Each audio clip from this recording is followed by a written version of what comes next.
रस हमारी संस्कृति का एक बीजाक्षर है।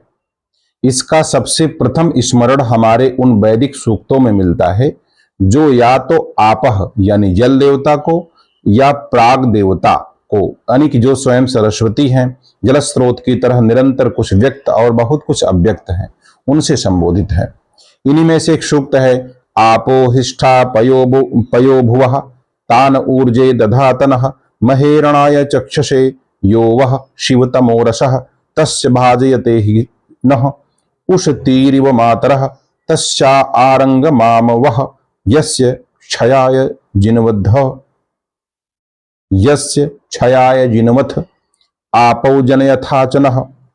यानी कि जल की अधिदेवताओं, मेरे लिए कल्याण कर बनी रहो, हमें ऊर्जा दो, जो तुम्हारा सबसे शिवतम रस है, और उसका सहभागी बनाओ। जैसे मां अपने आप निःशेष रूप से बच्चे को अपना रस देती है, वैसे ही तुम हमें रस प्रदान करो, और वह रस पाकर के हम पर्याप्तता, सफलता, कुछ अतिशय प्राप्त करें। हमें उस रस के मर्म तक पहुंचाओ जिससे तुम हमें एक नए रूप में जन सको, हमें नया जन्म दे सको। लेकिन यह आकस्मिक नहीं है कि हम इस मंत्र को बोलकर प्रतिदिन जल से मार्जन करते हैं।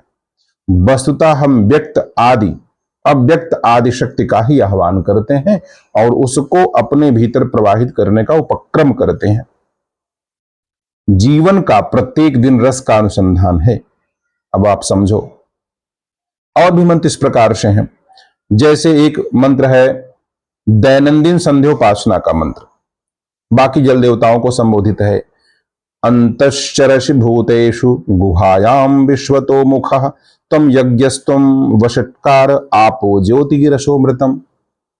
तुम समस्त प्राणियों के अंतस्थल की गुहा में विचरण करती हो, तुम चारों ओर बहती रहती हो, तुम ही यज्ञ हो, आहुति हो, तुम ही आहुति के पूर्व का क्षण रूप वषट्कार हो, तुम ही ज्योति का अमृत रस हो, तुम ही दूसरों में, तुम ही द्रवीभूत बाह्य प्रकाश हो।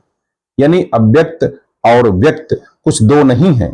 व्यक्त का रस ही अव्यक्त है, तप का ही परिणाम रस है, स्वप्रकाश का ही रूपांतर स्वरस है, और रस का अनुसंधान केवल अपनी रचयित्री शक्ति का ही नहीं, अपने दृक् शक्ति के सामंजस्य का अनुसंधान है। संसार में जो कुछ देखते सुनते हैं उसी को रस रूप में परिणत करने के लिए अपनी रचना शक्ति का, अपने भीतर सोई हुई भाव सत्ता का आवाहन करते हैं। नमस्कार।